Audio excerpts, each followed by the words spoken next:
Kampung Air Baloi dan hari ini kita akan review sebuah rumah yang telah pun siap dibina yang berkeluasan 1460 kaki persegi, mempunyai 4 bilik tidur dan juga 4 bilik air. So di bahagian yang pertama kita tengok satu ruangan anjung.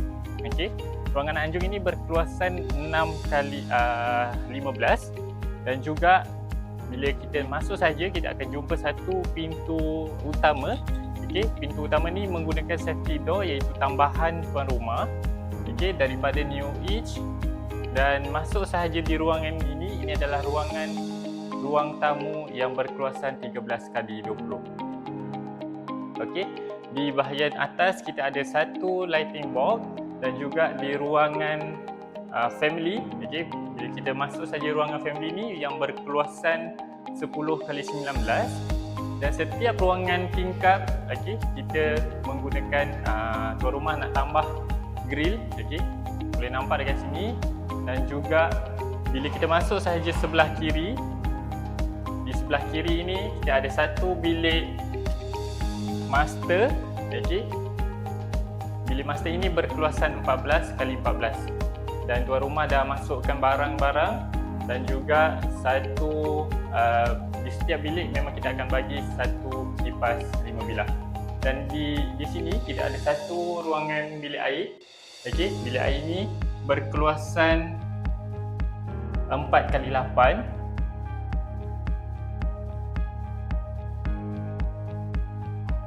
Dan ini adalah bilik yang kedua. Okey, 10x10.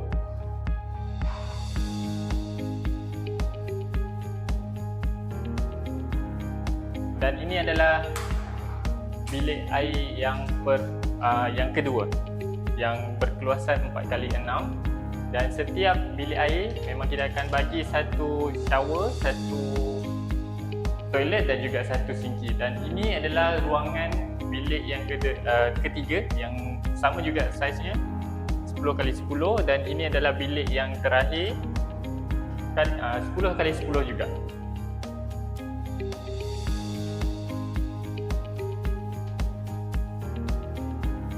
Ini adalah ruangan dapur. Okey, ruangan dapur ni kita ada satu sinki.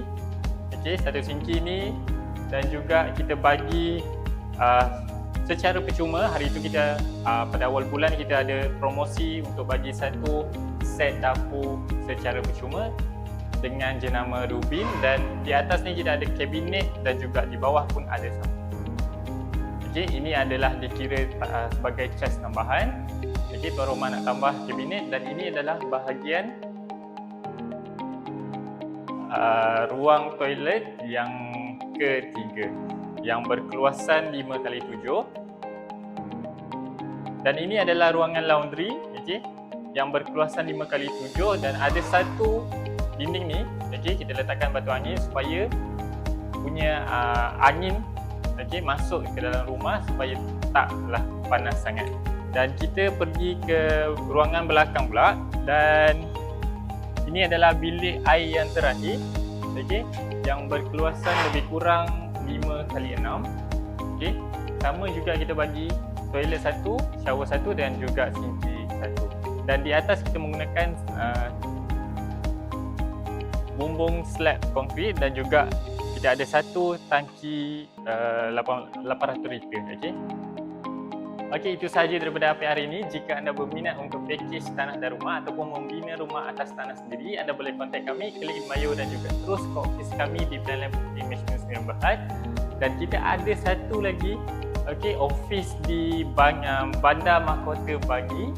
Okey, jika anda berminat untuk sekitar Selangor, anda boleh datang dekat sini.